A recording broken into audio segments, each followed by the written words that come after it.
Welcome, everyone. This is hard to believe, our 10th class. Time goes by quickly. So let's go ahead and start as we usually do with a few prayers. I may not have put this up on there, but I can get to it easily enough. Okay, good. Just recite the praise to Shakyamuni Buddha one time.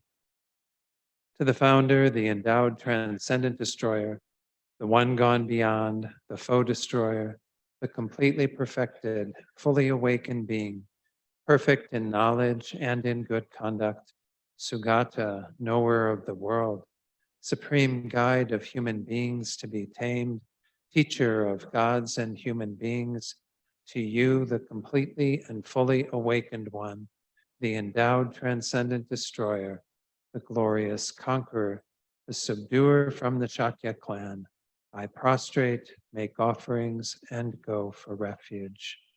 In the short mandala offering. This ground, anointed with perfume, strewn with flowers, adorned with Mount Meru, 4 continents, the sun and the moon. I imagine this as a Buddha field and offer it. May all living beings enjoy this pure land. Idam Guru Ratna Mandalakam Niryatayami. And then refuge in bodhicitta, first time in English and then twice in the Tibetan. I go for refuge until I am enlightened to the Buddha, the Dharma, and the Supreme Assembly.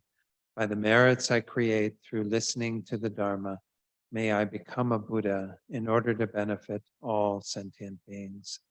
Sangye chodang soki choknam la jangchu bardu dakni kyabsu chi daki chanyen gi pe sanam gi dola penchir sangye drupar shok sangye chodang soki choknam la Jangtu bardu dakni kyabsu chi daki chanyen gi pe sanam gi dola penchir sangye drupar shom.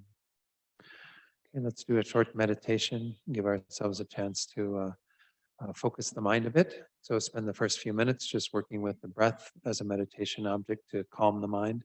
And then I'll come in a few minutes and lead you in setting our motivation for tonight's class.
So now let's set our motivation for tonight. And we're going to do this by reflecting on the final verse that I shared last week.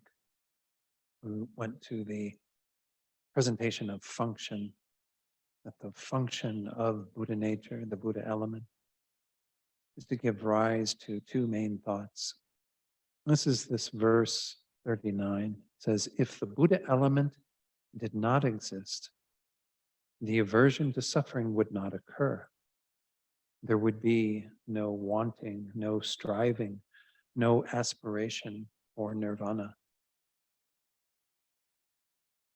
So first reflect on this verse pointing to something we've seen again and again in this course, that it's due to our naturally abiding lineage, that element of Buddha nature, the emptiness of the mind, that we can change our minds, that these sorts of thoughts can be introduced.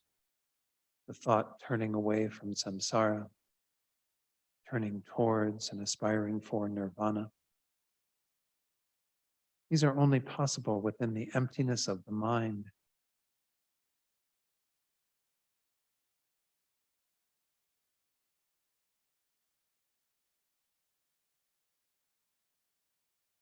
And then reflect on both of these individually. First of all, generating that understanding of the unsatisfactory nature of existence. Samsara is a state that we have been in since beginningless time. If there was happiness to be found within it, we would have found it already. Instead, we go from life to life, always seeking some level of satisfaction that's unattainable. We need to see that this has to be brought to an end for ourselves, but also for all beings. The suffering that we've endured is unbelievable. When we include the suffering of all beings, it's unthinkable how much has occurred due to the errors within our own minds, the delusions that arise from that, the karma we create, and so on. Generate that sincere wish to be removed once and for all from samsara, and for this to happen for all beings as well.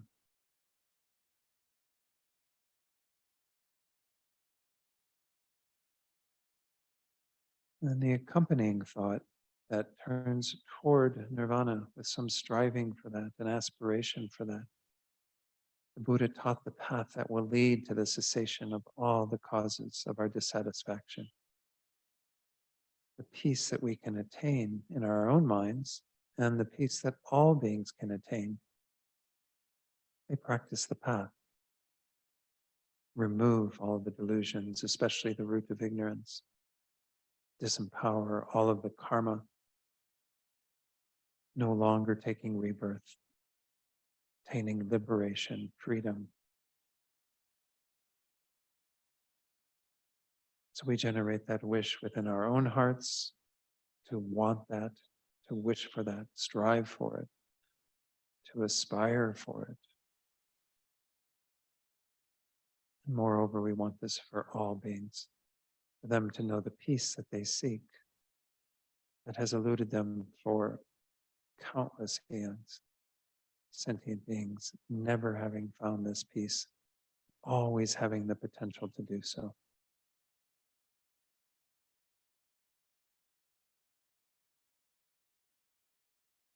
And on the basis of those two thoughts, we channel that into bodhicitta, recognizing that we don't have just the potential to achieve liberation, we have the potential to achieve enlightenment, complete, full buddhahood, a state where we can help others to the greatest degree. And when we achieve that state, then we will work tirelessly and effortlessly for the sake of all beings until samsara is emptied, till every single sentient being has attained their deepest potential.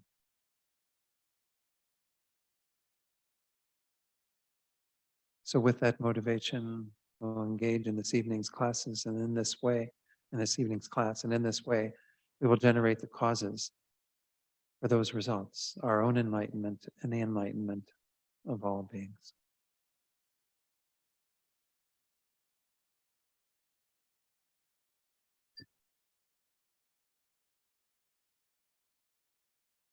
Okay, so as I said, we made it up to this verse that is the first verse in this section on function.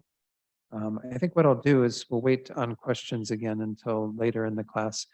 I'm going to try to get through function and then the next one, and then possibly even introduce the next topic after that, possession. We'll see how far I get. So we're going to jump right commentary. For this one, it's not particularly long. Well, there is a section that I'm going to be skipping over, but there's some important points to talk about in regard to that. This is where what we went through last week and the verse that I just shared. This is beginning on page 115 of the commentary, kind of explaining this first verse. If the Buddha element did not exist, again, the aversion to suffering would not occur. That's one of the first functions, is to have that happen on the basis of Buddha nature being there. And then secondly, there would be no wanting, no striving, no aspiration for nirvana. So the other function is to induce that aspiration, that desire for nirvana. I won't read this again. We read that last time, and we went into the scriptural passage that talks about that. And then remember, I introduced this idea of sequential and reverse reasoning. Sequential means that we say, because the Buddha nature exists, therefore these thoughts can be generated, and so on. The reverse reasoning is, if Buddha nature didn't exist, then these thoughts couldn't arise, and so on. So it's just looking at it from the two different points of view, that, if something is there, then this is what follows, this is what ensues. If it's not there, then none of that can happen. That kind of shows that Buddha nature is an essential component for these functions to occur. So we did, I think, read verse 140, but I only began the commentary on it. So let me read it again. Seeing respectively the faults of suffering and the benefits of happiness in samsara and nirvana, respectively, right? So we're not talking about suffering and happiness within both of those. We're looking at the faults of suffering in samsara, the benefits of happiness in nirvana. That is the function of the lineage. Since those without the lineage are without seeing these. Again, the first three lines, as it says in the commentary, are the sequential reasoning. That because we have a lineage, Buddha nature, therefore we can see the faults of suffering and samsara, we can see the benefits of happiness and nirvana. And then in the last line, we introduce the reverse reasoning. If you didn't have the lineage, if you are somebody without the lineage, of course, no beings are without Buddha nature. There's different teachings that different traditions have in the tenet systems that speak to not all beings having Buddha nature, some having just the liberation, the desire for liberation of themselves, and so on. But in this Madhyamika, the Prasangika Madhyamika tradition, we say that all beings have Buddha nature. So this kind of last reverse reasoning, this last line of this verse cannot possibly occur because there are no beings without lineage, without Buddha nature. But if they didn't have them, if they didn't possess lineage, then they couldn't see those. In other words, if things inherently existed, then the minds of sentient beings would be fixed in that way. You'd be unable to make any changes to your mind and to evolve into the state of Buddhahood. All right. So we went through that, and then we just kind of introduced what we're going to be doing now, establishing the existence of the lineage by the sequential and reverse reasoning, kind of going into it a little more detail. And this is where we get into even some of the points that were on the chart. Recall that when we get back to the chart, I'll point out again that they had three functions in that column, and there really are two from what I can discern in looking at this, and it's very clear from what we've already been looking at. 2, establishing the lineage by consequence. And then 3, establishing that sutra pronouncements that certain beings cannot possibly attain freedom have underlying meanings. That's the section I'm going to kind of skip over to some degree. We'll talk about some parts of it, but it's a rather lengthy section and gets into a whole little philosophical discussion of whether all beings can become enlightened eventually or not. And we'll talk about that in a moment. So we're on page 116 now then, establishing the existence of the lineage by both sequential and reverse reasoning. So a person of white Dharma, in accord with liberation, and there's a footnote on this, I'll come back to it, by thinking on the general and specific disadvantages of samsara, will see the faults of suffering within samsara and the benefits of the bliss of nirvana. This is the functioning of the lineage of freedom within the mind stream. However, without causes, without conditions, this cannot arise. Just basically reiterating what was in that verse. So if we go down to the footnote on this, at the bottom it says that phrase often refers to the path of accumulation, the first path of all three vehicles. So there are these 5 paths. I've introduced them before, and they are going to come up again here and there within our studies. The 5 paths are a way of talking about the sequential development of the bodhisattva or the solitary realizer. They have their own paths. It's their way of developing their minds. So these are when we say path, we're referring to mental development. Path of accumulation is the starting point. For the bodhisattvas, they enter that with the mind of uncontrived bodhicitta, meaning that they no longer have to meditate on any of these techniques for developing bodhicitta in order for it to arise. It arises spontaneously through the force of their familiarity and through deep meditative concentration. When they continue to develop their mind through the 3 levels of the path of accumulation, they eventually arrive at a place where they have a union of calm abiding and special insight, observing emptiness, but it's still conceptual. And calm abiding is a very stable, concentrated mind, and special insight is the wisdom realizing emptiness.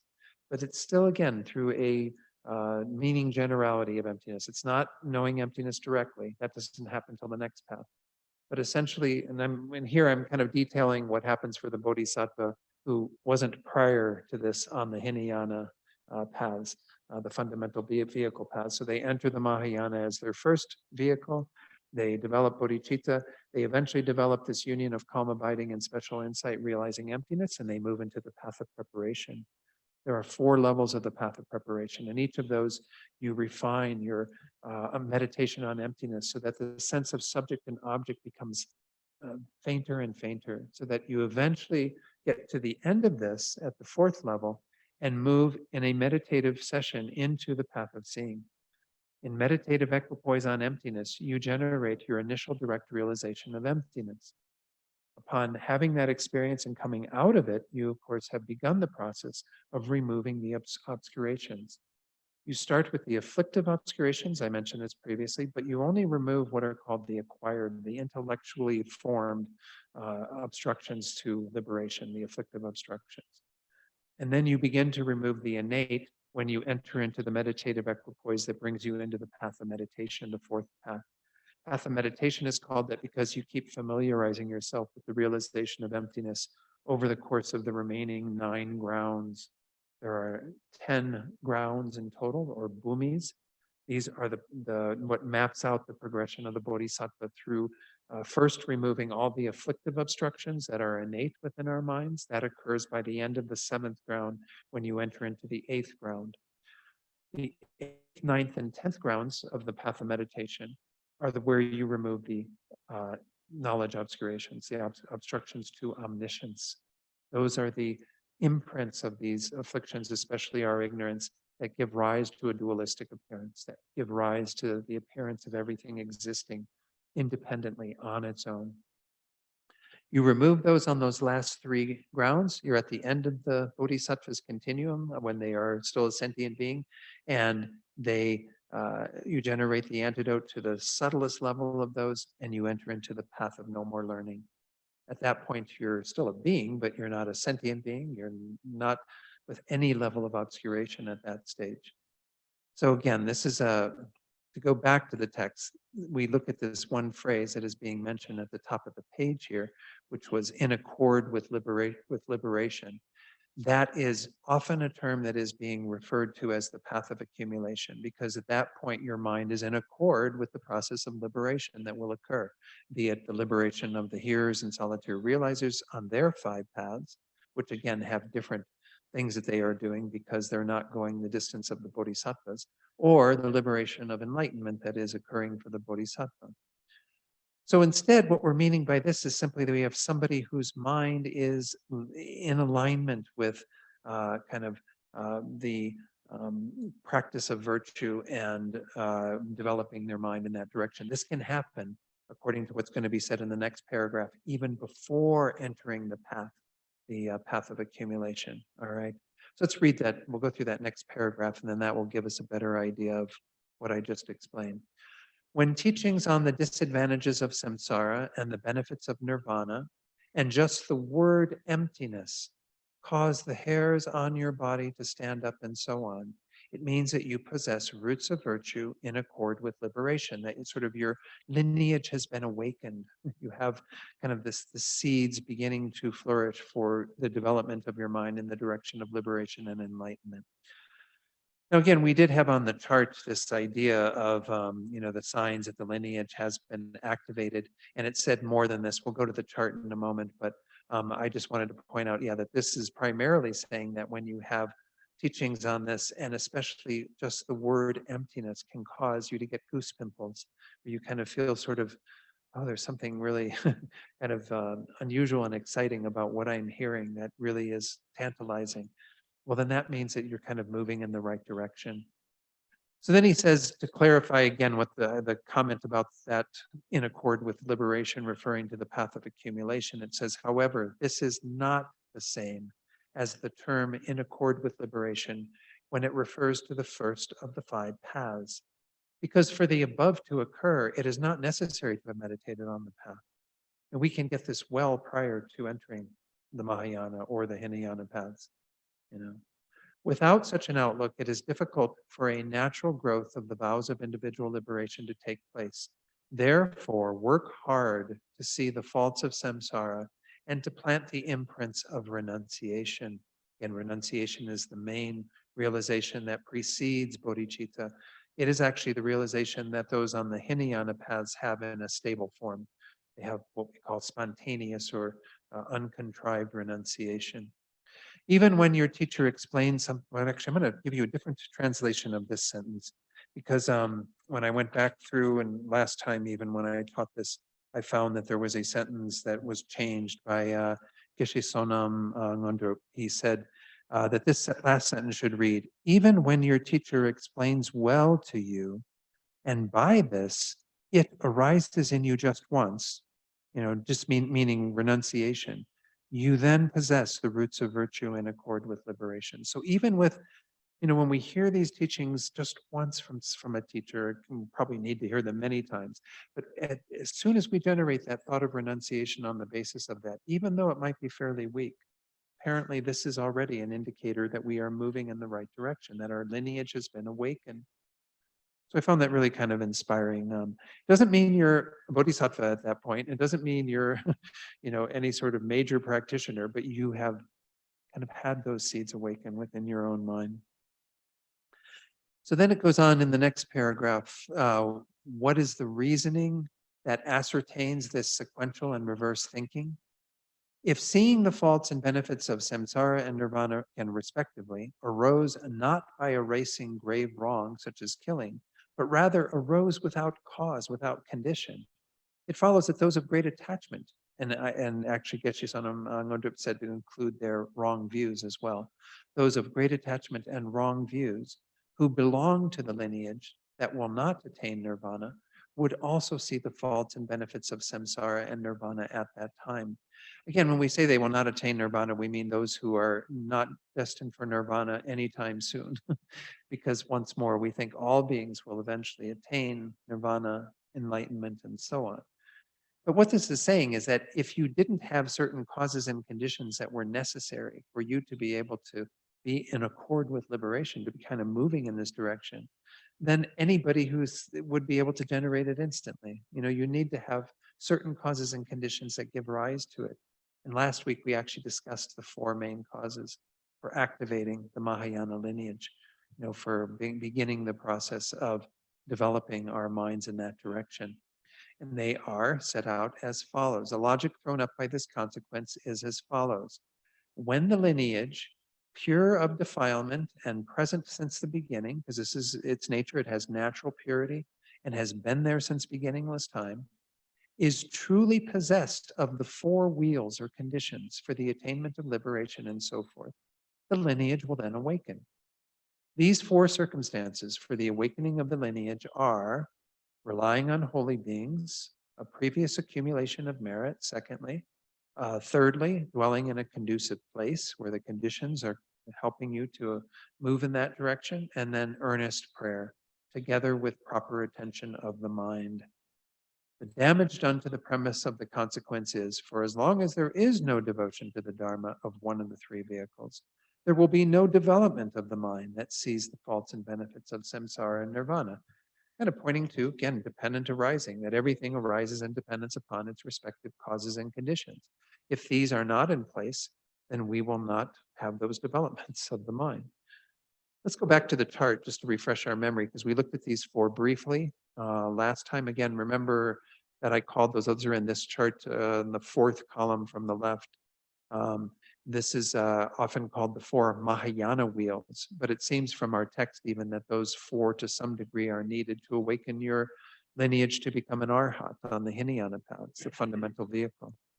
They are, again, relying on holy beings. We need beings in our lives who influence us to move in that direction, to give us the teachings that cause us to generate a revulsion towards samsara and a desire for nirvana.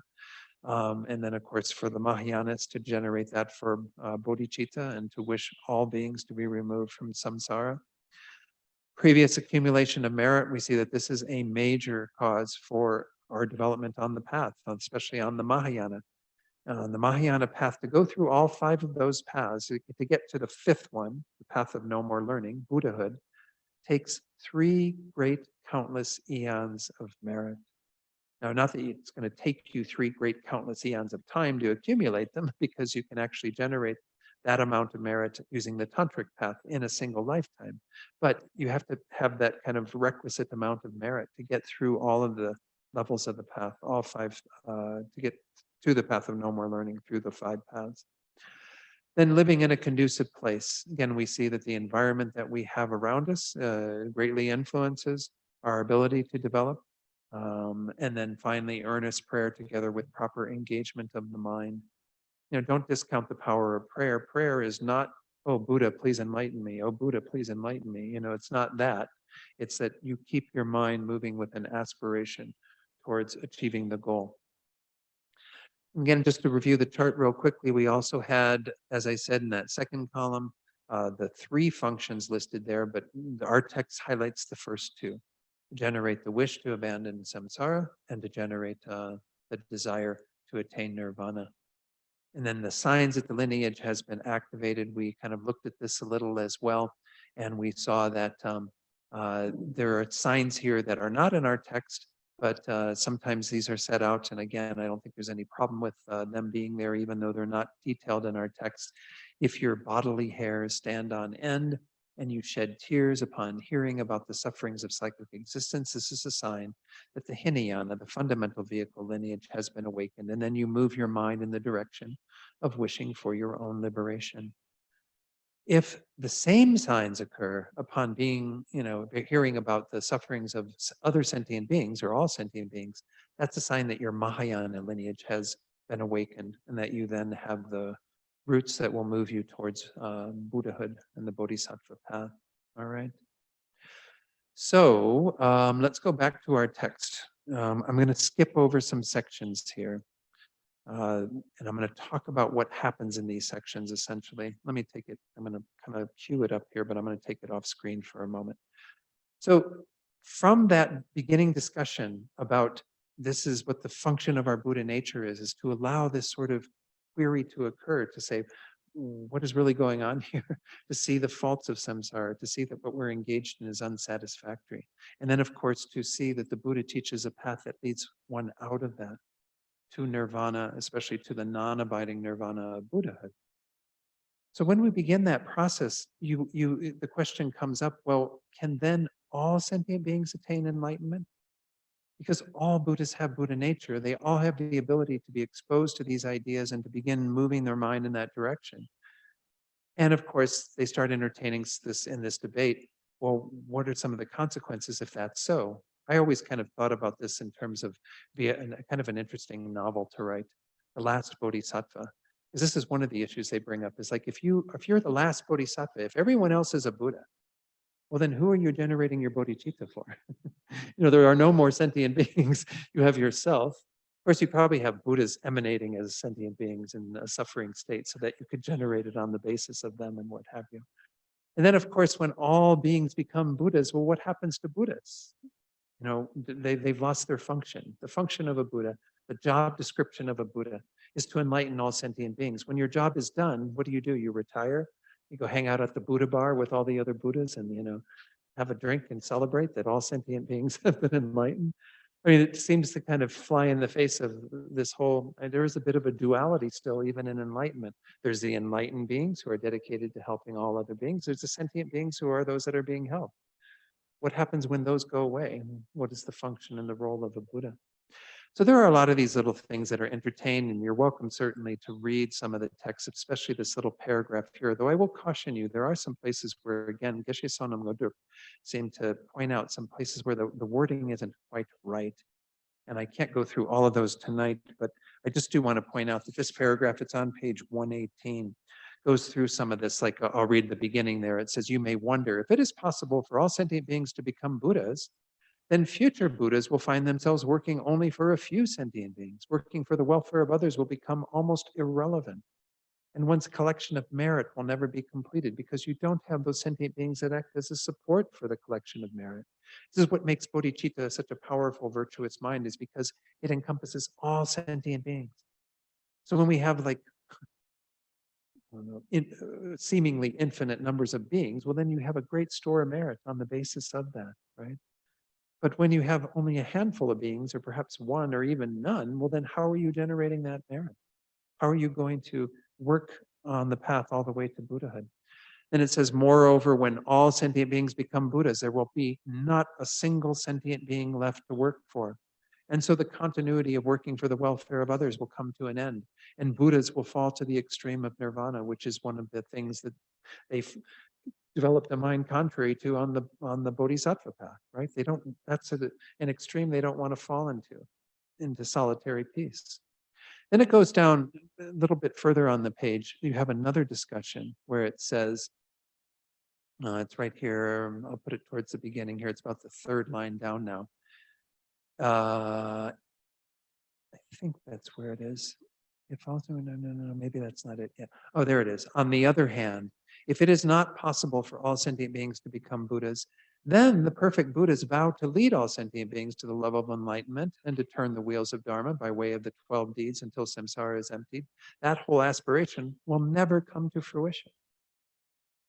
So if we make, as bodhisattvas and then eventually become Buddhas, and we're dedicated to the enlightenment of all beings, and that's our goal, and it never can be fulfilled, well, then there are consequences to that too, right? Because it seems we should be able to accomplish that. Why are we determining that that's our goal? We're going to enlighten all beings if it's unattainable. So there are, again, these various arguments that come up. What I'm going to do, rather than getting bogged down in a lot of the detail, because I think it just does become a little too much, is move forward to page 121. So it's a little ways in the future. And I hate to skip over some of these sections, but trust me, if we did this, we would never finish the text in the time that I'm kind of given to Venerable Dundruk to schedule for this. So we get to page 121 and we see our own assertions. Anytime, usually when it says this, our own, in these sorts of philosophical texts, it means the assertions of the tenet system that is being put forward here. So this is our own means Prasangika Madhyamaka, the consequence middle way school, which again, according to Tibetan Buddhist analysis, this is said to be the highest view of the Buddha. All of the other tenet systems were a progression to move one to this very subtle view of emptiness and so on. But there are many other tenets within Prasangika Madhyamaka that are unique and give us a kind of a more precise way of looking at what the Buddha taught. So here Gyaltsab, the author of this commentary, says, "As explained above, to accept future Buddhahood, but not to accept the certainty of that Buddhahood is illogical." So if we say all beings can become a Buddha, but not all beings are going to become a Buddha, that becomes illogical. Moreover, to say that it is not established that all sentient beings are future Buddhas does not withstand analysis. Again, every being, as we see even in this presentation of function that we're looking at now, when introduced to the teachings and they begin to develop their minds, awaken their lineage, they start moving in a direction and the destination is clear. They're going to end up in liberation and enlightenment. That is the pathway that they are going to follow. If the minds of sentient beings were not naturally pure, this is again that aspect of Buddha nature, the natural purity of our minds, we would have to admit to the possibility of truly existent phenomena in the realm of existence. Therefore, as all existence would not be proven by valid cognition to be empty of true existence, ultimate truth could not be established. So again, this is just saying that if you said that all sentient beings didn't have naturally pure minds, which are what allows for the development of these aversion for samsara, the desire for nirvana, and so on, the emptiness of the mind is what allows the mind to change. If you say sentient beings' minds are not naturally pure, that they do exist inherently, and that inherent existence, therefore, is not a fault, not something that we find to not exist, it actually does exist. Well, then there's no ultimate truth. Then everything, again, we could go to the other consequence that it's all fixed in the mind. We could never change our minds. We could never generate these thoughts. That would be the consequence of accepting that Buddha nature doesn't exist, essentially, that the natural purity of the mind is not there.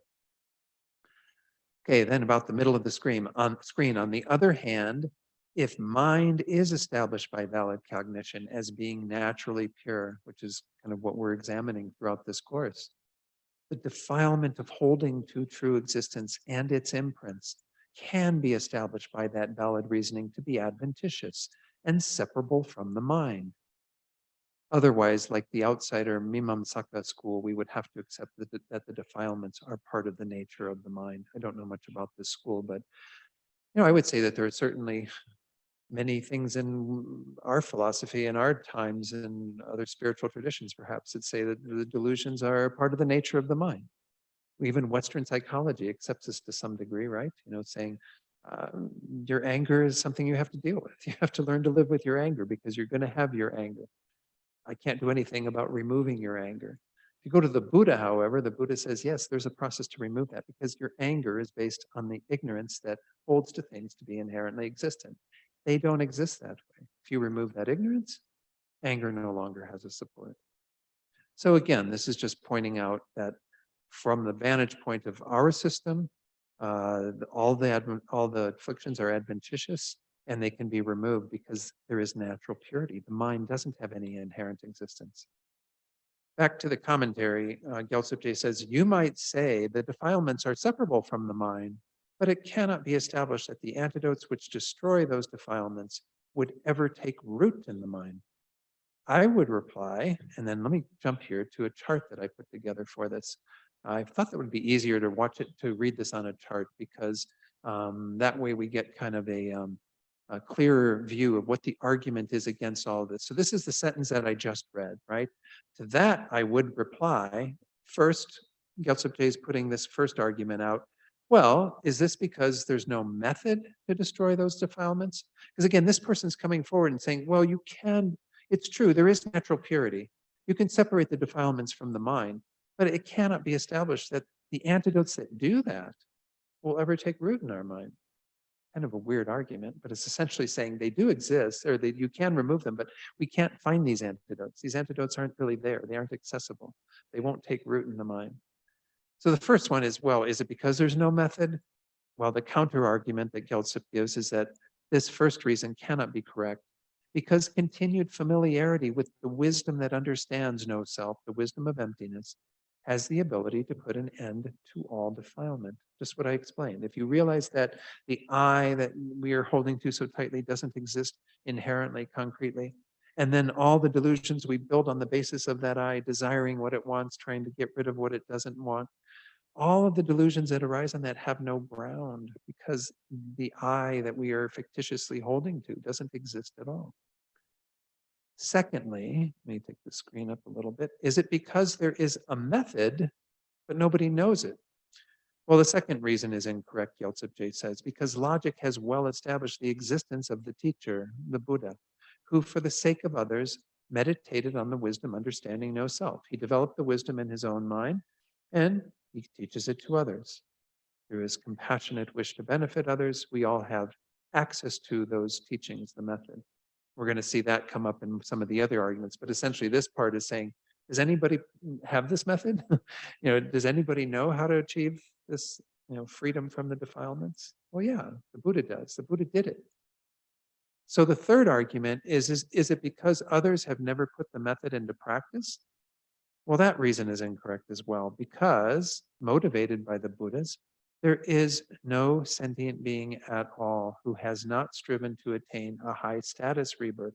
This is kind of the beginning proof, because if sentient beings have generated some virtuous minds that help them to eventually attain a good rebirth, because all beings have been born as human beings or gods at one time or another, well, they've gone through a process of being motivated to generate virtuous actions that will lead to those rebirths. Well, that already shows that you're under the guiding influence of the Buddhas and that you are on kind of some influence of these methodologies for attaining, even though it's temporal happiness, that will eventually lead to questioning and desiring ultimate happiness. So then it says there, for the time being, not every sentient being has made effort to attain the definite goodness of nirvana. That's the other main goal that the Buddha taught. Remember, we can condense the two goals of the Buddha's teachings as attaining high status, which means a good rebirth, and then definite goodness. Definite goodness has two elements to it. It has the definite goodness of liberation, where we're talking about one's own individual liberation, and the definite goodness of enlightenment, complete Buddhahood, where we have attained that state that goes beyond our own liberation. In the state of Buddhahood, we then can help all beings to do the same work.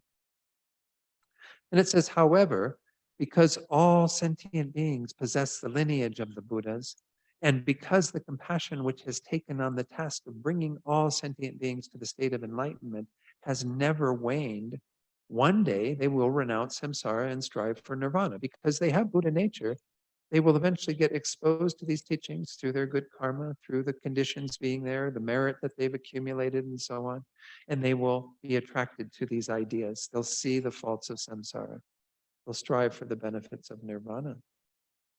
So again, the third reason isn't correct, because we see that there is actually a logical process by which sentient beings have been under the guiding influence of the Buddhas already, and that's why they practice virtue and get good rebirths, high status.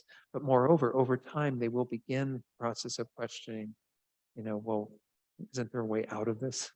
Isn't there a way to achieve more definite goodness, again, of liberation or enlightenment? Let's go to the fourth reason, then there's one more after that. Is it because the person who knows the method will never teach it to others because of a lack of compassion? As I said earlier, this doesn't hold water.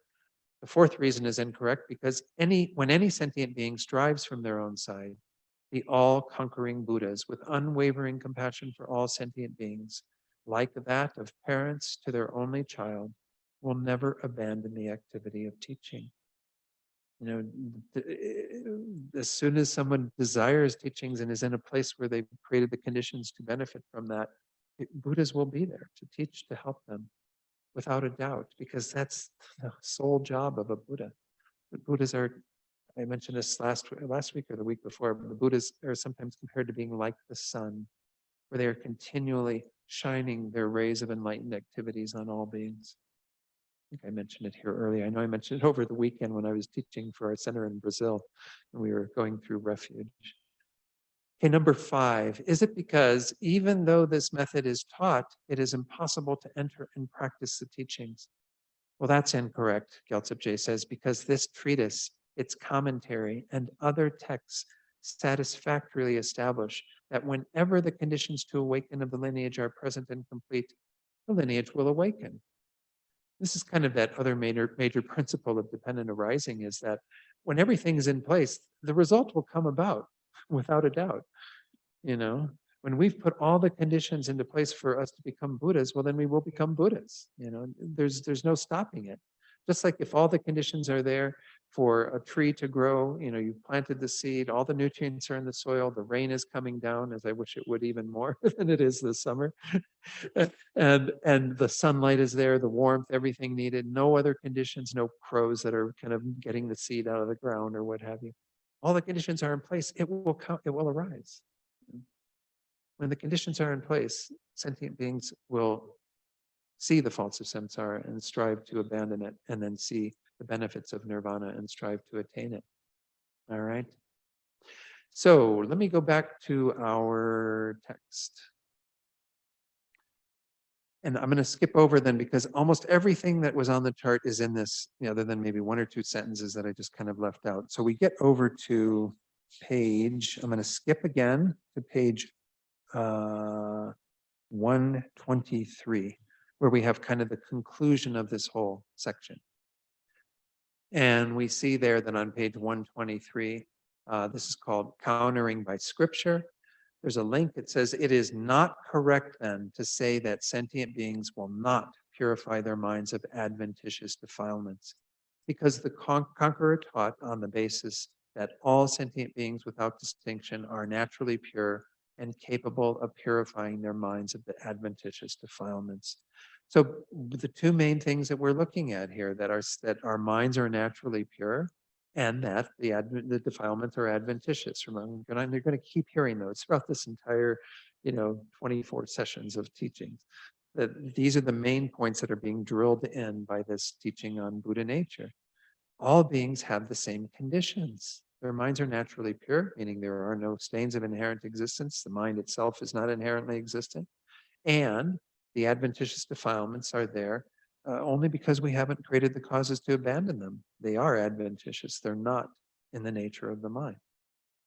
So then the scripture passage says, the minds of sentient beings and the defilements of those whose minds, those minds are without beginning, but these adventitious defilements have an end. So although our minds are beginningless, defilements are beginningless, but they have an end. And our minds are endless. Your mind will continue to go on, but the defilements will come to an end without a doubt. The mind is naturally pure and can be completely purified of all adventitious defilement. Again, that's the resultant nature truth body is both of those purities, the natural purity of the mind together with the complete purification of all adventitious defilement. This natural purity or suchness, this permanent phenomenon, which means existing until samsara is emptied, has remained unseen since beginningless time, covered by the sheaths of defilement, like gold obscured by ore. This is taken from a sutra, this analogy, and we're going to see these similes coming up in the latter part of this text around what Buddha nature is like, sort of hidden underneath something that obscures it. So the essence of this is to kind of put a kind of final quote, a punctuation mark on this whole discussion. According to our tradition, even though some people may argue, and I actually have seen this argument, we actually debated it a bit in the master's program in Maitreya's Ornament for Clear Realizations. There's an argument put forward that seems to say, well, for any individual sentient being, we have to say that there's an end to their samsara because all of these conditions are in place. But when it comes to the end of samsara in general for all beings, that we can't fathom that idea. Well, according to our tradition, without a doubt, all beings will attain Buddhahood. There will be an end to samsara. There will be an end to all beings in it, having to exist in an unenlightened state. All right. I think I may have skipped over one little passage. Well, yeah, no, that's okay. I think we're all right. But that's the essence of the argument, that no matter what you hold, if you say all beings have this potential, then all beings eventually will have the causes and conditions lining up to produce that. It's not as far-fetched as the argument that, you hear of what, if you put 1,000 or 100 chimpanzees in a room, eventually they'll type Ulysses by Joyce or something, That's pretty far-fetched. That chimpanzees on a typewriter are going to one day come out with like this amazing novel. But the fact that sentient beings haven't become enlightened yet doesn't mean that they can't become enlightened in the future. They have all of this raw stuff from which enlightenment will follow. They have Buddha nature. They have the naturally abiding lineage and the developmental lineage. It just takes the alignment of the causes and conditions for that to happen. All right, let's go forward then to look at the next topic, possession. And to start this, actually, maybe best to let me go through, yeah, I think I will go through the chart first. The chart is not very long for this one at all. Possession doesn't take too much, so there are some little details, but We'll be getting into them when we get into, we get into the slides and then also into our text. So possession, let's go to the far right-hand column. The topic of possession, kind of the reason, the purpose of this presentation is to show how causal qualities are possessed by the lineage and resultant qualities are possessed by the Dharmakaya, which is the final transformation of lineage.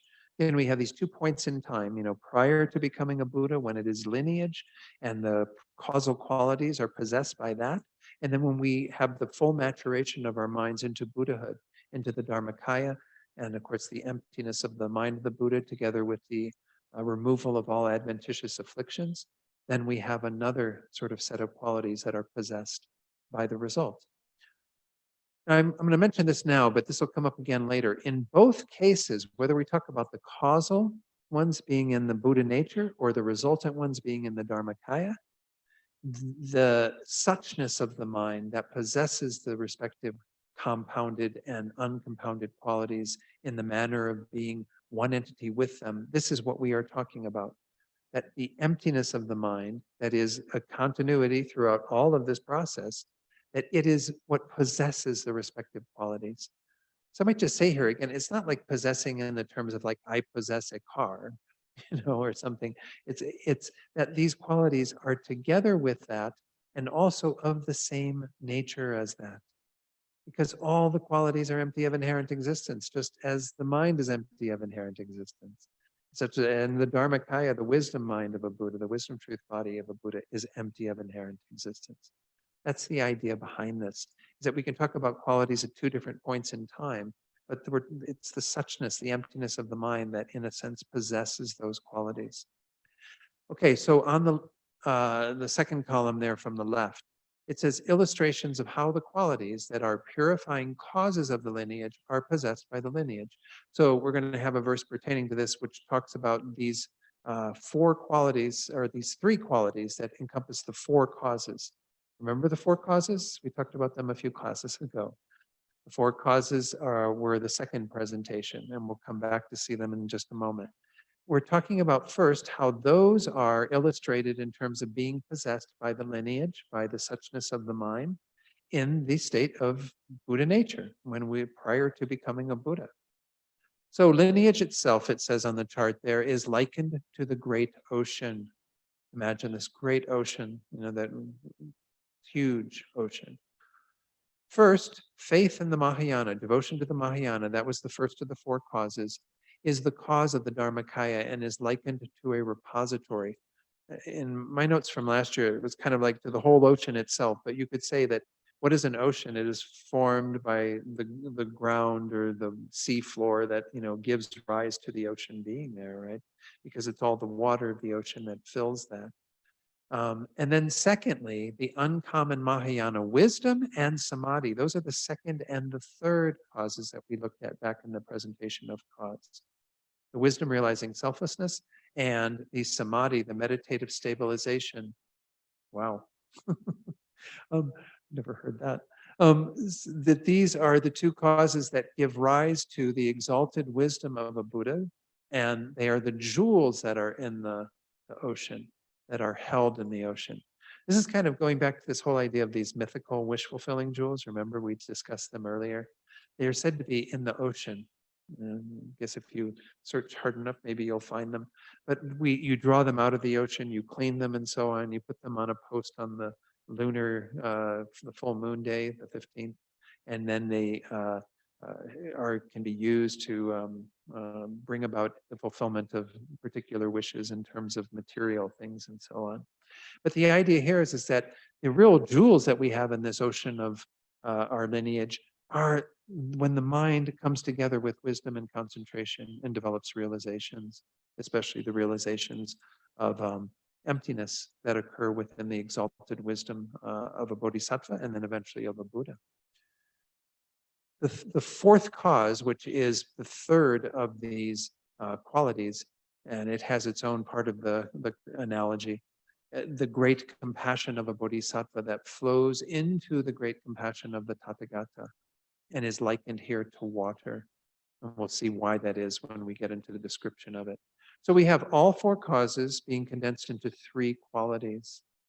Again, the what gives rise to the Dharmakaya, that's like the repository of the ocean, lineage being the ocean itself. The wisdom and concentration united being what gives rise to the exalted wisdom of the Buddha that are like the jewels, and then the great compassion that flows into that of the Buddha, the Tathagata, and is likened to water. Then the next column is the other side of it, the results. So we talked about the causes. Now we're going to talk about the resultant qualities. Here we have illustrations of how the qualities, which are results of the transformation of lineage, are possessed by the resultant Dharmakaya. So by saying that they're possessed by the resultant Dharmakaya, they're kind of possessed by the lineage because they're possessed in the continuity of suchness. We're not calling it lineage any longer, but the continuity of the mind has developed into Buddhahood. The suchness has remained unchanged throughout all of this. The basis of that suchness has transformed and developed. So in a sense, we're saying that this suchness possesses certain qualities in the causal stage, and it possesses certain qualities in the resultant stage when we're working with the transformation that has occurred into the mind of a Buddha. In this case, the analogy that's used is lineage itself is likened to a lamp. My notes last year I said an oil lamp, but whatever lamp works for you. First, the 5 clairvoyances are actually a total of 7 for this, but we see that the first 5 of what are called the 6 clairvoyances, miraculous emanation, the divine ear, knowing others' minds, knowing previous lives, knowing birth and death. These 5 are likened to the illumination of a lamp, right? A lamp illuminates, it sends out light that can illuminate things, removing darkness. Because they destroy the darkness, that prevents experience of all phenomena. So again, these clairvoyances in the learning path give rise to knowledge of certain things and abilities. In the Buddha's mind, of course, they remove all darkness that prevents the experience of all phenomena. Then the 6th clairvoyance, the clairvoyance knowing the extinction of contaminations, it's part of the second qualities, resultant qualities. It's likened to heat because it has burnt away the firewood of karma and the afflictions. So all those who have extinguished the contaminations that are the afflictive obstructions have this clairvoyance. But we're talking about it in the mind of a Buddha, right? The Dharmakaya. So there we've not just removed the afflictive obstructions, but removed all of the knowledge obstructions, the obstructions to omniscience as well. So the lamp not only illuminates, that was the first quality and analogy, but here it also has heat, right? Every flame has heat generated with it. You have the warmth of that. And fire is defined as that which is hot and burning. So heat is always a component of fire, a flame. The third element of the flame is its color and the extinction of contaminations itself, which here is kind of the suchness of the mind that is completely free of all those. It has the not only the natural purity, but the adventitious purity. That is likened to the color of the flame because it is clear light, undefiled and pure. Okay, this is what we're going to be looking at in this one. The primary topic is these 2 sets of causal qualities that are there in the cause in terms of the lineage itself, that are together possessed by the suchness of that lineage, developmental lineage. And then you have the resultant qualities of the Dharmakaya, which is together possessed by its suchness, the emptiness of the mind. All right. Now, I hope you find this useful. There's quite a few slides for this, but I thought it would be good to go through Geshe Loden's text and give you the commentary that's there, because it's nice that there are 1 or 2 points where he's saying something that is different than our text, and I pointed those out. So first of all, in terms of this idea of possession, the Buddha potential lineage possesses 1, qualities of the cause, 2, qualities of the result. The qualities of the cause are likened to a great ocean, and the qualities of the result are likened to a lamp, right? No problem so far. The qualities of the cause are, as explained earlier in the second presentation, the 4 qualities of belief, faith in the Mahayana, wisdom, realizing selflessness, concentration, samadhi, and then, of course, compassion, great compassion, shorthand here as compassion. A great ocean contains an inexhaustible supply of precious jewels and so on. It is also a huge reservoir collecting the water of all rivers. Like that, the Buddha potential of living beings contains the four qualities of the cause. Belief is like the container, and this is kind of an interesting way to talk about our faith in the Mahayana. It's the container in which the whole ocean forms, and is held.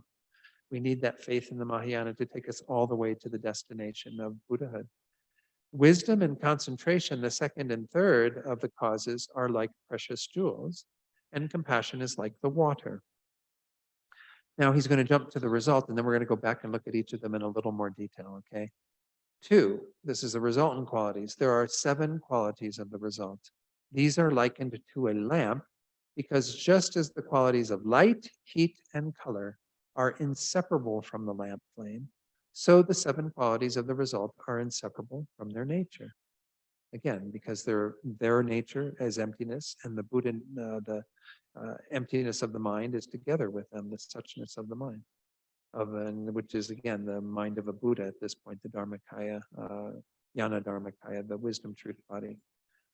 So that is, did I skip one? Yeah, nor inseparable from their nature. That is, from the perspective of a bodhisattva of any of the 10 grounds, when engaged in meditative equipoise on the ultimate, the 7 qualities of the result are seen to be inseparable from their ultimate nature, emptiness. Because everything, again, arises together. Any qualities we talk about, or the wisdom mind of a Buddha, it arises together with its emptiness, inextricably bound up. But all of them have the same nature. The emptiness of the mind and the emptiness of the qualities of the mind are the same. The ultimate or final nature of all these phenomena is identical. This nature, which is the natural potential, can therefore be said to possess the 7 qualities of the result. Because again, even though we're talking about them arising in the Dharmakaya, all the qualities arise together with the suchness of the mind that continues that process of developing. And the suchness itself, as we saw earlier on in the first presentation, nature, that suchness is indifferentiable. The suchness of all of us right now here in this room is indifferentiable from the mind of a Buddha, the suchness of the mind of a Buddha. Okay, so now we go into a little detail on this, but we're going to get more. And I actually have inserted even a little passage, a couple of passages that come from Geshe Sonam Rinpoche's book that I like. He says here, the 7 qualities of the result are, and I've given the numbers to them, as it says here, the bracketed numbers in the subsequent slides are set out to accord with the chart that we have. Number 7 on our chart was what was called the extinction of the contaminations, and that means in terms of the results, the Buddhist cessation, but we would also say all the other cessations that occur on the path contribute to that. And then we have 1 through 6 would be the 6 clairvoyances. So the 7th is this actual extinction, which is the cessation in the mind of the Buddha, or other cessations, again, that lead up to that. And then the 6 clairvoyances, the divine eye, divine ear, and so on. Now, I put on the footnote there that the clairvoyance of the divine eye is not in our BP chart or Gyaltsup's commentary. Instead, we have the clairvoyance knowing birth and death. These are 2 different clairvoyances, and usually the presentation, at least the one we got in the ornament for clear realizations when I studied it, was with the divine eye. The divine eye is not, as is the divine ear too, these are not our hearing and seeing faculties. It might sound like we're talking about seeing and hearing, but it's meaning through our mental consciousness having a clairvoyance, we have access to visual phenomena that can be seen directly, in a sense, through the mental consciousness, not through our eyes, physical eyes and the sense organs and so on. Same with the divine ear. The clairvoyance of divine ear means that you can, through your mental consciousness, bring words that are being said in other worlds and so on into your awareness. Okay? You're not hearing them. It's not your ear consciousness that is active. It is your mental consciousness through these. And we're going to look at each of these in a little more detail shortly, so I won't go through the whole list here, but the 6 different forms of, and this is from Geshe Sonam Rinpoche's book, which I mentioned. I like his little description in the footnote of that. He says the 6 different forms of super knowledge or higher perception, clairvoyance, are as follows. The knowledge of miraculous feats we called miraculous or magical emanations, allows bodhisattvas to reach different worlds in order to find those with whom they have a particularly strong karmic connection. Before we get too far in this, I might mention this is going to give it from the presentation of the Mahayana and from the Bodhisattva and so on. But know that even ordinary beings can develop these clairvoyances because they are developed on the basis of an actual concentration, which means something beyond calm abiding, where you develop one of the four concentrations as a support for developing these clairvoyances.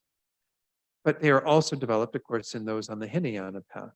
But again, this is what a bodhisattva uses this for. Why would you want the knowledge of miraculous feats or magical emanations? So that you can then emanate in different worlds where you have karmic connections with beings, so that you can then be a benefit to them directly in that life. With the divine ear, a form of clairaudience, they can hear what is going on in other worlds and Pure Lands, again, through their mental consciousness, not through their actual ears. Third, through knowledge of others' minds, the bodhisattvas are able to discern the different abilities, inclinations, interests, and dispositions of those they wish to help, so that what they do will be entirely appropriate. You know, if you look at the benefit of having that, I mean, I just compare myself as a teacher without any of this sort of knowledge. I say all these words.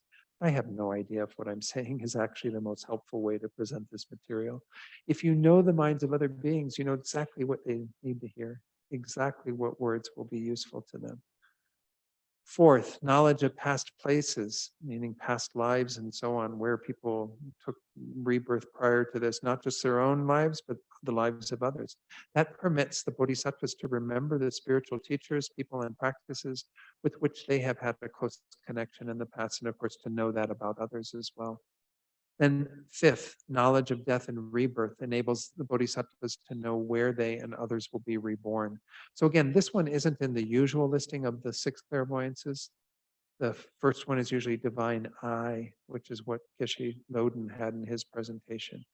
But this is, again, an important one. If you know where other beings are going to be reborn, then you know where to find them, where to emanate, where perhaps to take rebirth yourself. You know, that's where I can't help but feel like maybe, you know, with what happened in Tibet, that maybe a lot of these Tibetan masters took rebirth outside of, or even Tibetan students took rebirth through the force of their karma, and then Tibetan masters kind of developed the causes and conditions to reconnect with them, to know where their students were reborn and so on. Perhaps, I don't know, I'm just throwing that out there as a possibility. The sixth clairvoyance is knowing the end of contamination or the extinction of contaminations. It's a personal understanding gained through meditation and higher perception of the paths of practice which lead to liberation, and of how to communicate this understanding to others. So this is kind of the knowledge that you have when you have extinguished the contaminations. We'll take it off screen just a moment. So our text mentions that, again, this clairvoyance, unlike the other five, which can be possessed by ordinary beings, this sixth one can only be possessed by arhats and above, you know, meaning bodhisattvas on the pure grounds, or arhats, or Buddhas, of course. Because you have to have a knowledge that you have extinguished the contaminations. By contaminations here, it isn't all that contaminates the mind. It means the afflictive obstructions, those which keep you bound in samsara. Again, for those on the Hinayana path, this is their goal, to attain an extinction of the contaminations. And by that, we mean the complete removal of the afflictive obstructions and the attainment of arhatship, which is the extinguishment of all of that. So for those on that path, you know, that's what their goal is. For the bodhisattvas, they will attain that, as I said earlier, when they reach the eighth ground, when they have removed all the afflictive obstructions. But the knowledge of their extinction of contaminations will continue and will even be enhanced by the knowledge eventually as a Buddha of having extinguished all of the obstructions, including the knowledge obstructions. So again, at the level of the Dharmakaya, we would talk about that having a slightly different description in terms of what we're talking about. It's not just the afflictive obstructions, but it's actually all that contaminates the mind. And that gets to number 7, the end of contamination, the extinction of contamination itself. That's the 7th of these. It refers to a Buddha's true cessation. You know, it says a true cessation there. I put a Buddha's because there's enough commentary and things that I've been looking at to show that we are mainly talking about the extinction of contamination in the Dharmakaya, again, in the Buddha. However, we can't say that this isn't experienced by those who are arhats, because they do have that experience, and those bodhisattvas on the pure ground have that experience of the extent, the end of contamination. But the end of contamination in its totality doesn't occur until you get to a Buddha's true cessation. And that again is the purity of adventitious defilement that occurs when the Buddha has developed their mind completely. Okay, back to Geshe Loden. He still has a little bit more commentary on this, because we have two individual verses that go into each of these in more detail. Verse 42 that we'll look at hopefully at tonight, and verse 43. So the qualities of the cause are explained more extensively, again in verse 42. Belief in the Mahayana Dharma, remember that was the first of the four causes, is the cause for purifying the obstructions to the truth body, the Dharmakaya. Here, specifically referring to the nature truth body. And thus, belief can be said to hold all realizations and qualities, just like the container of the ocean holds all of the water and the jewels and so on. Mahayana special insight, that's the second of these four causes, that wisdom realizing emptiness, and calm abiding, the stable mind that is the concentrative samadhi that we need, being motivated by bodhicitta, are the causes for achieving a Buddha's wisdom truth body. This precious wisdom, uncommon special insight, and this precious concentration, calm abiding, when motivated by bodhicitta, are therefore likened to precious jewels. These are the jewels that actually form within the ocean. These are the things we're trying to cultivate, are these incredible precious jewels that ripen into the wisdom truth body of a Buddha. The fourth cause, which again is the third resultant quality here, the bodhisattva's practice of great compassion is the cause of receiving the Buddha's great compassion. And it's likened to the water that is in the ocean, the great ocean. As water is always moist, compassion is said to be moist with the intention of benefiting all living beings and freeing them from suffering. So we often use this word for compassion. It's like water, it moistens the mind, keeps the mind in touch with the suffering of others and the suffering of ourselves and so on. So the moisture of water permeates the hard, dry earth, and its nature is to soften it and create the conditions for growth. It is in this way that great compassion is said to be moist, because it naturally permeates all living beings with a softening and nurturing influence that provides the conditions for the growth and development of realizations. All right, I don't think I need to make any comment on that. Okay, now Geshe Loden goes on to do a little bit on the qualities of the result, which again are in the next verse that we'll look at, verse 43. Within the sphere of uncontaminated purity, which again is the uncontaminated purity of the truth body, the Dharmakaya of the Buddha, the seven qualities of the result are classified in three divisions. First, the first five clairvoyances. Second, the six clairvoyance, pure knowledge of the extinction of the contaminations. And third, the stainless abandonment, which is the nature truth body itself. You know, the pure mind that has all the cessations, complete cessations, and the natural purity that was always there.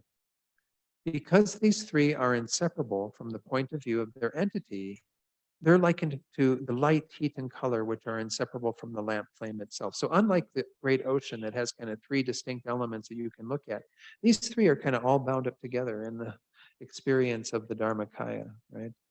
The relationship of example and meaning is as follows. One, the resultant five clairvoyances are like the light of a lamp. Each of these clairvoyances dispels the darkness of its corresponding obstructions. We saw some of the same language in our chart, right? Thus, he goes to talk about the divine eye. I'll just read it, but again, that's not in our list of six. Thus, through the divine eye, the whereabouts of teachers, friends, and students of this and previous lives appears clearly and directly to the mind. So this difference, I mean, the divine eye is seeing things in the present. It's not seeing things in the future, like that last clairvoyance that isn't on Geshe Loden's list. But anyway, number two, the clairvoyant divine ear.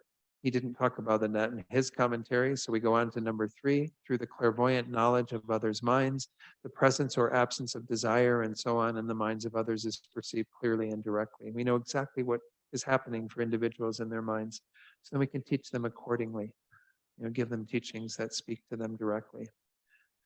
Also, he skipped over the clairvoyant magical emanations, which was the first. And he says, by the clairvoyant memory of previous lives, limitless previous lives are perceived naturally and directly.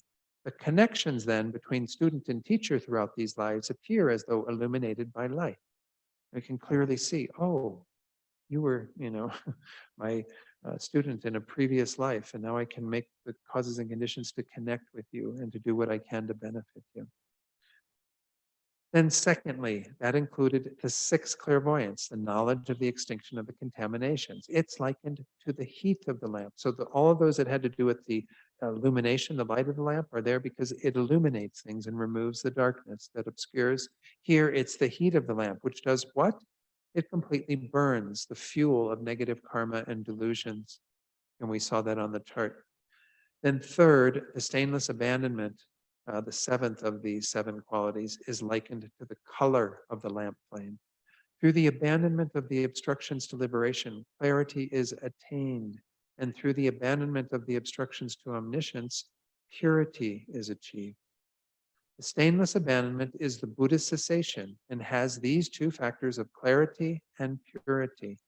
Both the obstructions to liberation and the obstructions to omniscience are adventitious and thus do not permeate the nature of the mind, which itself is clear light. That's kind of its natural sort of clarity.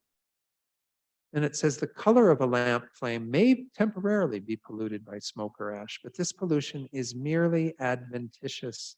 It is not the nature of the color to be polluted or stained in any way. The real nature of the color has both the factors of being clear in its appearance and being pure color. So again, we get back to those two main elements that are pointed out, the natural purity and then the adventitious clarity, which is when you have removed all those from the mind. Again, they'll use different terms of like purity, clarity here and there, but they're the same kind of things that are being pointed to. And this is the essence of these resultant qualities. So now that I've done that, what should be a breeze going through the commentary, right? At least we hope so. So we get to possession, which again is on page 123. We see that they're going to have kind of the short presentation is possessing the quality of cause and possessing the quality of result. That starts with verse 41. The first two lines are, limitless like the great ocean is the lineage, source of inexhaustible jewel-like qualities. As it says here, the presence of the lineage in sentient beings is like the great ocean, a source of inexhaustible causal jewel-like qualities. The ocean is a repository of precious jewels. And just as these jewels and the water of the ocean exist together, so the ocean-like basic element is the basis of four qualities. These four are devotion to the Mahayana, which is compared to the ocean as a repository, wisdom and meditative concentration, which are like the actual jewels, and compassion, which is like the water. Possessing the quality of results, it's like the flame of a lamp whose entity is endowed with indivisible qualities.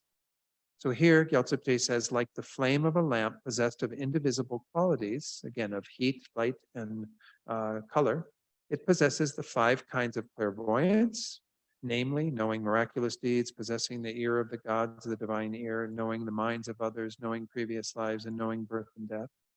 It is also possessed of the excellent exalted wisdom of the extinction of contamination. That's the sixth clairvoyance. And the suchness of the extinction of contamination. These are the seven resultant qualities. And again, he didn't go into the three qualities of light, warmth, and color, but we'll get to that.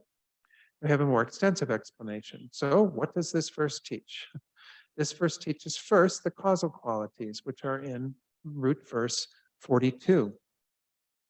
Because the basic element comprises the Dharmakaya, excellent wisdom of the victor, and great compassion, it resembles an ocean by way of a vessel, or the container, the jewels, and then the water.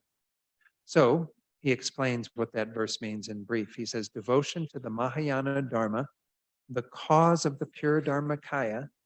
Remember, that's kind of the container in which all the development towards the eventual resultant Dharmakaya is attained. It's likened to a repository or vessel.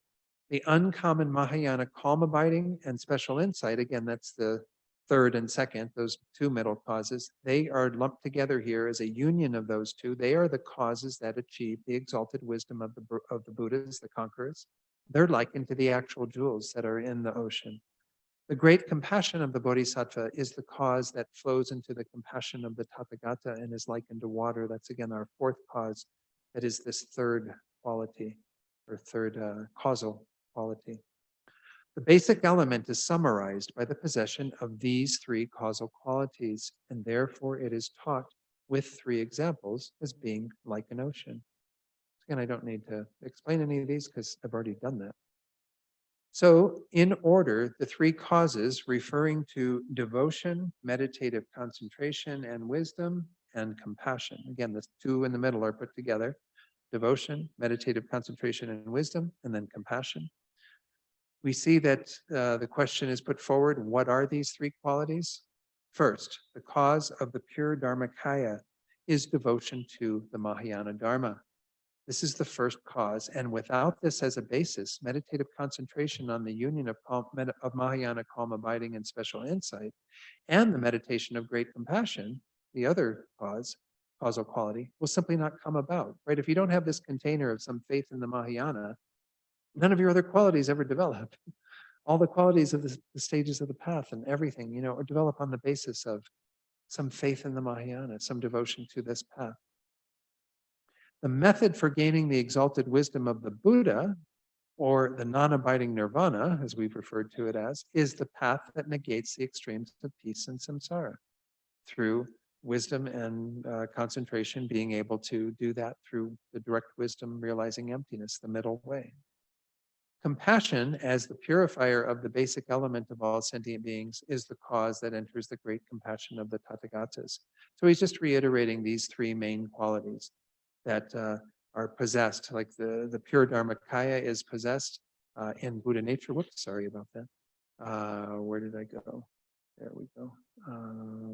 So the pure Dharmakaya is kind of possessed by the lineage because through the cause of the faith in the Mahayana, that will be the container on which all these qualities arise. The exalted wisdom of the Buddha is possessed because of the ability then to develop the union of calm abiding and special insight that will lead to those realizations, that wisdom. And then, of course, the great compassion of the Buddhas is possessed through the great compassion that will develop in our own minds while we're still sentient beings. All right. Okay, correlating quality with example. Meditation on devotion to the Mahayana Dharma is analogous to a repository because it produces every Dharma of the Buddha, and from the point of view of its own nature, it is capable of producing the result of limitless qualities. And within it can be found the jewels of inexhaustible wisdom and meditative concentration and the waters of compassion. So the other qualities are held within faith in the Mahayana again, which gives rise eventually to the Dharmakaya. Secondly, meditations on the gateways to wisdom and meditative concentration, again, the second and third causes, are like jewels because they lack the conception which thinks this will produce such and such a result, and because they possess the quality of an indestructible or indescribable power to produce results. So again, they lose the conceptuality that is adhering to things as inherently existent, and they allow the mind to develop to produce these indescribable results from the power of these realizations. Third, the Bodhisattva meditation on compassion can be compared to water. In the same way that water never goes beyond being wet, it always has moisture. Compassion, in its efforts to separate them from suffering, separate beings from suffering, is of a nature of one taste, supreme moistness towards all sentient beings. The mind is very it kind of, again, has a quality of softness and nurturing towards all sentient beings in the same way that water acts like that on the hard earth and so on, like we saw earlier. So these three causes for creating, achieving, and entering the three phenomena of the Dharmakaya, the exalted wisdom of the conquerors, and great compassion, respectively. So again, creating the Dharmakaya, achieving the exalted wisdom, entering the great compassion of the Buddhas. These, respectively, are the four causal qualities linked to and possessed by the basic element. This is the meaning of the term possession. All right? So it's again not possession like I possess a car. It's like these qualities will arise within the sphere of the emptiness of the mind, the suchness of the mind, the natural lineage. Okay, now to look at the more detailed explanation of possessing the quality of result, we've got a verse for that, remember? What does this verse teach? Well, first the verse, root verse 143. In the undefiled basis, the clairvoyances, the exalted wisdom, and undefiled suchness are indivisible. Therefore, they resemble a lamp's light, warmth, and color. So the resultant qualities, the 5 kinds of clairvoyance that we've talked about earlier, the undefiled exalted wisdom of the end of contamination of defilement, that's the 6th clairvoyance, here being possessed by a Buddha, though again, it can be possessed by arhats and high-level bodhisattvas. And third, the suchness of the abandonment of defilement are, from the point of view of their nature and reality, inseparable from the undefiled basis, which refers to the basic element or to the basis of the undefiled and non-afflicted sphere, the Dharma Dhatu. So we can say that our naturally abiding lineage is the undefiled basis that these are inseparable from, not in the form of them already being present as resulting qualities, but in the form of them being able to be developed within the sphere of that emptiness. So the exalted wisdom of the end of contamination refers to the clairvoyance of the abandonment of contamination, which is the exalted wisdom directly cognizing the abandonment of defilement itself. Although suchness can refer to liberation, here it refers to abandonment. So that's in that last one where it said the suchness of the abandonment of defilement. It means kind of the actual state of having that cessation, full cessation of all of the defilements in the mind that a Buddha has, but even the defilements of that are afflictive obstructions that the arhats and the high-level bodhisattvas, pure ground bodhisattvas have. Okay, so now we get a similar explanation for this, and that will be the end of this section. What are these 3 bases? First, the resultant qualities of the 5 types of clairvoyance are like the illumination of a lamp because they destroy the darkness that prevents the experience of the phenomena. The whereabouts of one's teacher, companions, disciples, and so forth are all clearly visible. Attachment or non-attachment in the minds of others is clearly apparent. One's and others' previous lives stretching to infinity are clearly visible, and the disciples one has connections with are directly perceivable. Therefore, they are compared to the illumination of a lamp. You no longer have any darkness obscuring you from seeing all of these phenomena that allow you to be of greater benefit to other beings. Of course, a Buddha, possesses these in a really unique form in that they're knowing all phenomena all the time. So it's not just the clairvoyance that those are prior to attaining Buddhahood might have and utilize. The next line state, the exalted wisdom of the end of contamination, the 6th clairvoyance, is like heat. That's the second part of the analogy, right? Because it has burnt away the firewood of karma and affliction. The complete transformation that is the abandonment of contamination is like the color of the flame. This is the 3rd and the 7th of these 7 qualities that is in this 3rd characteristic of the flame, the color. Why? Because it is clear light, undefiled and pure. Here, undefiled means the abandonment of the obscurations of mental affliction, holding to the true existence of self and aggregate. So undefiled means we've gotten rid of all the afflictive obstructions. Pure means the abandonment of the imprints of affliction that manifest as fallacious appearances of true existence. What are those? Our knowledge obstructions, right? Our obstructions to omniscience. So this is why we can say that this is specifically referring to it in a Buddha, though we can say that there can be the extinction of contaminations that is just the afflictive obstructions. But here we're talking about the purity that would be there with all the obscurations, obstructions being removed. Clear light means that these 2 obscurations are adventitious and are not of the nature of mind, right? We saw that previously. They're there only because we haven't created the causes to remove them. Okay, so the summary. These 7 qualities comprising the 5 types of clairvoyance, first group, uncontaminated exalted wisdom, secondly, and its abandonments, third, that exist in the continuum of those on the path of no further learning, no more learning, the 5th path, and the uncontaminated sphere of constant meditative equipoise within the suchness of total isolation from all defilement are indivisible from each other in terms of their nature. The mind that is abiding in that state of Buddhahood and the emptiness of the mind and all these qualities, they're all indivisible in terms of their nature. They all have the nature, final nature of emptiness of inherent existence. So being inseparably possessed by and at one with the Dharma Dhatu, the sphere of reality, is the meaning of possession. They're all abiding within the sphere of emptiness, but obviously they have their own respective causes and conditions that are about bringing about the whole process. So I don't know that I need to teach this last little part because that's a connection to scripture, but it's essentially just reiterating that even in scripture we find this as a kind of a support for what we just looked at. And that brings us to 8:30, and I'm going to go ahead and take a couple, if there are any questions, just because I don't want to wait too long before doing questions, but I'd like to get some discussion in tonight too, if possible. So any questions? Yes, Stephen. Yeah, thank you. Oh, sure. Do you need the microphone? Yeah. Be good to. Yeah, then I don't have to repeat it to the Zoom folks. Yeah, thank you, Don, for taking my question. This is about the five clairvoyances, and we were talking about the divine eye, and The divine eye. yeah, and how it appears on one list but not the other. Mhm. And I was looking at these charts from the master's program in 2008 for ornament and clear realization. And it lists the divine eye amongst those five, Right. but the definition of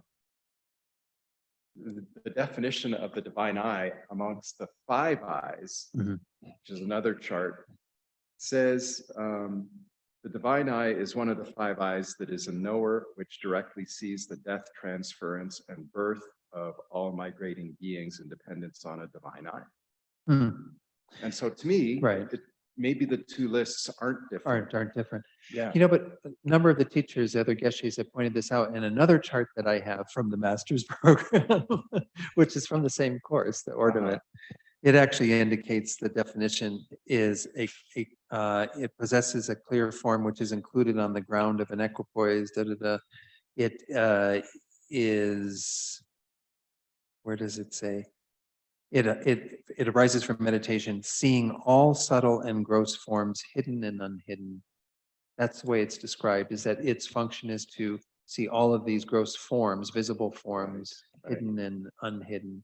Now, again, it makes some sense that those forms, and we did even see in our commentary, there was one slight reference that seemed to be talking about, where disciples are reborn and what have you. It does make some sense that you would be able to attain those, but the divine eye, as it's usually set out in my understanding, is that it allows you in the present to know those things, that you'd have to have the clairvoyance that allows you to see things in the future. Yeah.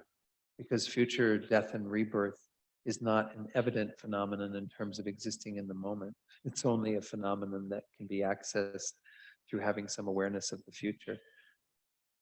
I'll do a little more research to see why there are those differences, because again, it was pointed out by a number of the geshes that there is this difference, and so I'm kind of honoring what they said and not wanting to kind of go against them. But like I said, even when we studied it in the master's program, it seemed to primarily talk about the idea that all of these, whether they're hidden or unhidden, visible forms could be accessed through the divine eye. Now you might ask, well, why would you do that? What's the purpose of it in a bodhisattva? It would be to what you're saying of kind of being able to find beings, but it seems from the way it was originally presented to us in the master's program that it's just within this life. Whether there's an enhanced version of it or something, I'll try to do the research to see what, because to me, I was wanting to equate them right from the beginning. I thought, well, these must be equal and they just have a different name. But then as I started looking at what Geshe Loden says and what was said in that chart that I had, and I found, because the chart that you have is actually from a later master's program than the one I attended. Okay. That's the second master's program in Italy. So maybe, again, they had access to some other commentaries or something that brought them to that conclusion. Well, and Geshe Sopa's commentary on the Lamrim Chenmo has a description of these 6, not the 7. And so that might be another source to look at. But again, yeah, the seventh is unique to this presentation, and it would be what is known by that sixth clairvoyance, in a sense, the extinction of contamination. And so just to Oh, I mean, by seventh, you're meaning the seventh if you include knowing future. No, I mean the extinction of contamination. Oh, okay. All right. Okay. Then we're clear. Then what I just said was right. Right. Okay. And the difference between the clairvoyance knowing the extinction of contaminations likened to heat, Mhm. that is just knowing the contaminations, the afflictive obscurations. In its traditional presentation, that clairvoyance again can be arhats who have gotten rid of all afflictive obstruction. But we would extend that to be for the Buddha, a knowledge of the extinction of all contaminations, including the knowledge obstructions, obscurations. obscurations to omissions. Right. Thank you, Don. Okay. Any other questions, comments, criticisms? Okay. So you have questions from, and they're very similar. I mean, I'm kind of keeping the discussion groups a little bit in the same vein of kind of working with what's on the chart. The charts are really meant to be the primary study materials, if you will, for this course.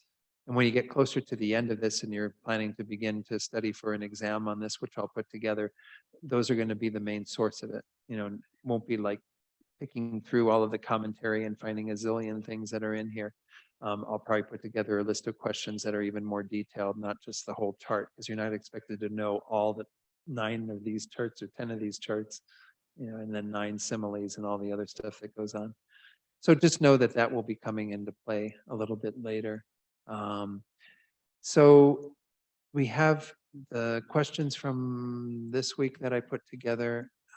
Essentially, you can continue to work with function, which was the 4th presentation. If you want to do a little bit more on that, kind of go back to the chart and review the main purpose of that. What are the 2 main functions? What are the signs of having awakened the lineage, the 4 wheels? And maybe even as you discuss these, it's not just to like be able to repeat them. The discussion is also to help, well, like how do these play a role? How do you see them playing a role? For example, the 4 wheels in awakening the lineage and so on. And then we had what we went through tonight, this response given by Gyaltsab Je to counter each of these that are put forward.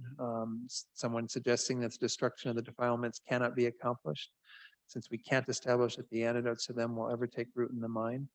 Maybe go through these and you can use the chart to refer to if you need to. What is the counter argument to someone saying that there's no method? And then again, just discuss those and try and see if you're lining it up and if your thinking is correct. And then the 5th, if you wanted to go into possession, because we have completed that topic. This will be our last chance to maybe do some discussion on that as well. Go through the chart and the questions that guide you through what is on the chart. All right. Sound good? And Shayla, you're there alone in the Zoom room. So I don't know if there's a way for you to join the group here. That might be a little. There is, but I'll just do some reading. Pardon? I'll just do some reading from. Oh, okay. But I mean, because I don't know, we'd have to have the microphone being passed around with the group. It might be a little challenging, but That's okay. as you wish. So about 20 minutes from now, maybe not quite, 20 minutes or so, just a little bit before the top of the hour, and then we'll just bring everyone back together. All right. Listening to the discussion here, as I often do during that period. And it's good to kind of get into and really say, what do these things mean? What is it that we are, the words on the page, and what are they referring to? And make sure that we're quite clear in our own minds. Because there's a lot of concepts in this text. And it's easy to kind of get them, I don't know, kind of intermingled. So just to reiterate, one of the findings that came out of this, because I think it would be good to have that on the recording, is that when we talk about the function of the lineage in this 4th presentation, even though we have alluded to the fact that for the bodhisattva, both samsara and nirvana are extremes. We went into that in the previous class, I believe. So what we're talking about, though, is something that would precede the development of bodhicitta for the bodhisattva. Because remember, we're not talking about it solely from the Mahayana perspective. We're talking about this also being something that Hinayanas cultivate. The aversion towards samsara and the attraction or wish for aspiration for nirvana.